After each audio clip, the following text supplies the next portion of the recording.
The greatest danger to our nation is radical Muslim jihadists living amongst us and around the world.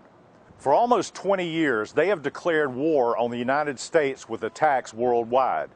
After dozens of attacks and thousands of Americans lost, we do not have one incumbent politician, man or woman, that will stand up to the 1.5 million Muslims in America.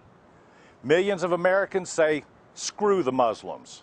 And I cannot believe there are not more men or women in New York City to stop the building of a mosque at Ground Zero.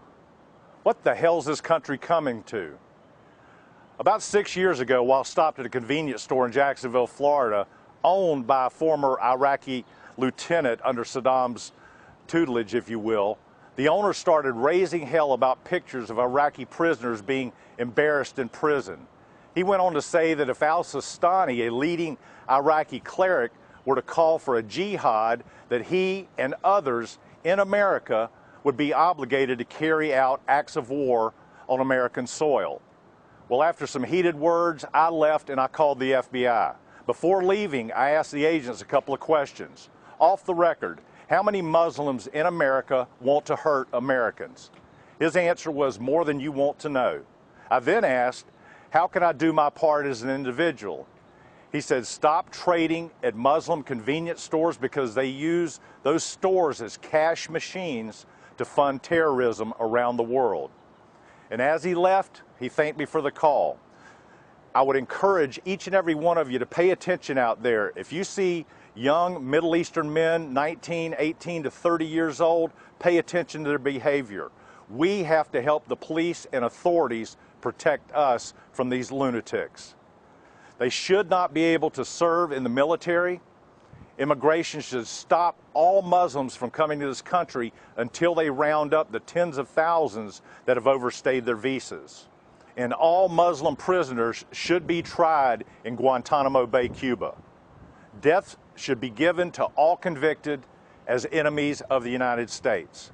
The Muslim population should be kept at around 2 million people.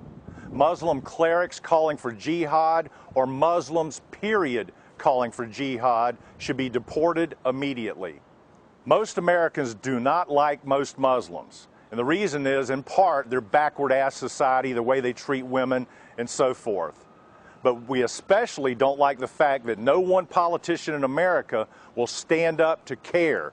That's C-A-I-R, the Council on American Islamic Relations, or to any of the radical imams preaching death to America.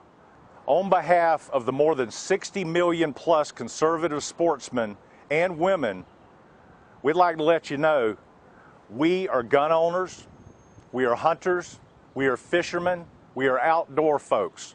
We love this country and all the men, women, and children of legal American citizens. We will fight for them with everything we have. And knowing that jihadists are cowards when it comes to wearing a uniform in a time of war, we're going to help them out by wearing our peaceful but prepared as a uniform to rallies and elections coming up.